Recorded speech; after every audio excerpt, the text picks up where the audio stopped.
Peldong-peldubos, tara, cash out tayo. Login lang username password. Ayaw namin kayo mahirapan mag-cash out, kaya meron po kaming save payment method.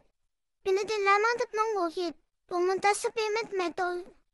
Katapos, pindutin ang add payment button. Ito, hindi ka na mahirapan. Pwede ka mamili sa e-wallet or bank transfer. Ito ang mga accredited na bangko na kung saan pwede nyong gamitin para matanggap ang inyong pera. Pag nakapili na kayo, ilagay lamang ang inyong pangalan.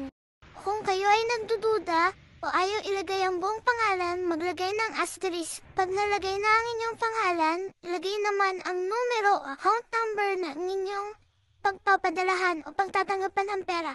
Siguraduhin tama ang bawat numero na inyong inilagay.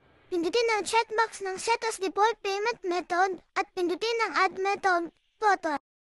Pindutin ang Done. Makikita niyo na nakasave ang inyong default payment method. Pindutin ang Home. Pindutin ang pulang minus button.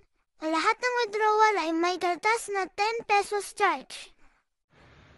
Pindutin ang OK para ma-refresh ang site. Ilagay kung magkano ang inyong gustong i-withdraw. At dahil na-save natin yung ating payment method, pindutin lang ang Withdraw Now button. Maghintay ng ilang minuto para pumasok ito sa inyong account.